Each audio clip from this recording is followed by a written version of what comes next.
جب بنی اسرائیل میں نفرت، حسد اور مساکین پہ ظلم بڑھنے لگا تو اللہ نے اپنے نبی عیسیٰ مسیح کو ان کے لیے منتخب کیا۔ تو یوں اللہ کے نبی عیسیٰ مسیح بنی اسرائیل کے بڑے بڑے عالم اور معتبر لوگوں سے کہنے لگے کہ کیوں ظلم کرتے ہو، غریبوں کا حق کیوں کھاتے ہو؟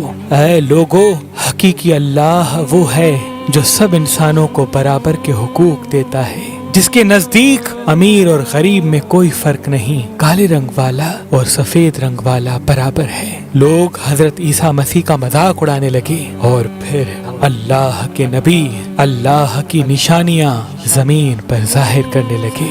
آپ کو مسیح اس لیے کہا جاتا ہے کیونکہ مسیح کا مطلب کثرت سے زمین پہ سیاحت کرنے والا یا ہاتھ پھیرنے والا، کیونکہ اللہ نے آپ کے ہاتھ میں شفا رکھی تھی۔ آپ نابینا کی آنکھوں پر ہاتھ پھیرتے تھے تو وہ دیکھنا شروع کر دیتا تھا۔ کوڑ کے مریض جس سے پوری دنیا نفرت کرتی تھی، آپ کے مبارک ہاتھ جب کسی کوڑ کے مریض پہ لگتے تھے تو اللہ کے کرم سے وہ صحت یاب ہو جاتا تھا۔ آپ مٹی کے پرندے بنا کے جب فضا میں پھینکتے تھے تو وہ مٹی کے پرندے زندہ ہو کر اڑنا شروع ہو جاتے تھے، اور جب بھی آپ کسی مردے کے اوپر ہاتھ رکھتے تھے تو وہ اللہ کے فضل و کرم سے زندہ ہو کر بولنے لگتا تھا۔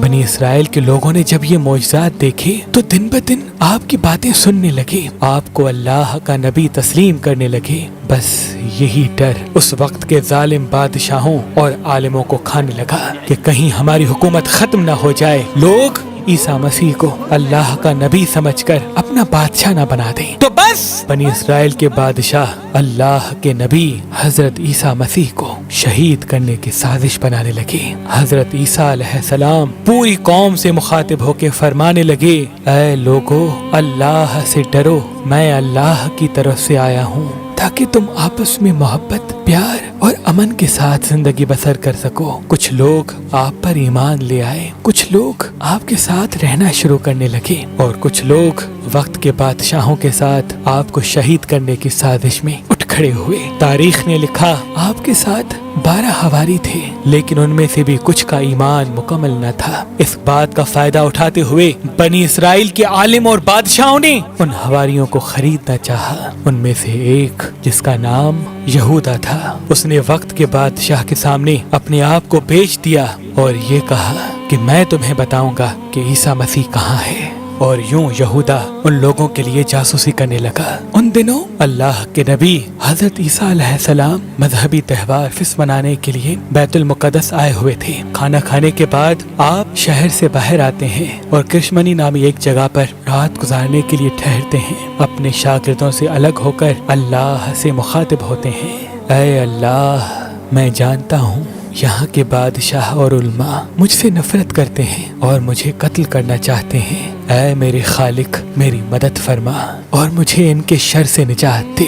بس اتنے میں جبریل امین اللہ کے حکم کے ساتھ نازل ہوتے ہیں اور فرماتے ہیں، اے مریم کے بیٹے، اللہ فرماتا ہے کہ آج رات تجھے اس زمین سے آسمانوں کی طرف اٹھائے گا، تیرا رب تجھے ان لوگوں کے شر سے بچائے گا، اور وہ لوگ جنہوں نے تیری تعلیمات کو تسلیم کیا ہے، اللہ انہیں مشرک اور کافر لوگوں پر فضیلت بخشے گا، اور قیامت کے دن اللہ اس اختلافات کا فیصلہ کرے گا۔ اے روح اللہ، تیری بلندی کا وقت آ پہنچا ہے۔ بس اللہ نے ایک عجیب معجزہ دکھایا، یہودا کا حلیہ حضرت عیسیٰ مسیح جیسا ہو گیا، اور عیسیٰ مسیح کو اللہ نے آسمانوں کی طرف بلند کر دیا۔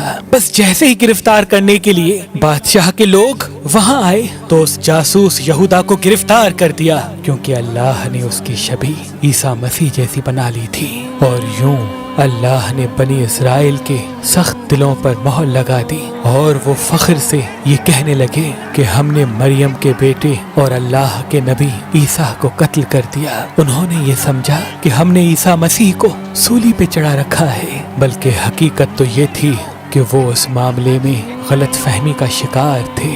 ان میں سے کچھ لوگ حیرت سے یہودا کو دیکھ رہے تھے کہ اس کا چہرہ تو عیسیٰ مسیح جیسا ہے، لیکن عیسیٰ مسیح کی کوئی بھی خوبی اس میں نظر نہیں آ رہی۔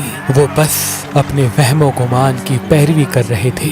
حقیقت تو یہ ہے کہ عیسیٰ مسیح کو انہوں نے قتل نہیں کیا تھا، کیونکہ اللہ کے نبی عیسیٰ روح اللہ کو اللہ نے صحیح سلامت آسمانوں کی طرف بلا دیا تھا اور اپنی جگہ عنایت فرمائی، اور قیامت سے پہلے اللہ ان کو پھر سے ظاہر کرے گا اور دنیا کے نزدیک حق و باطل کو واضح کر دے گا۔ بے شک وہ ہر چیز پہ قدرت رکھتا ہے، بے شک وہ ہر چیز پہ قدرت رکھتا ہے۔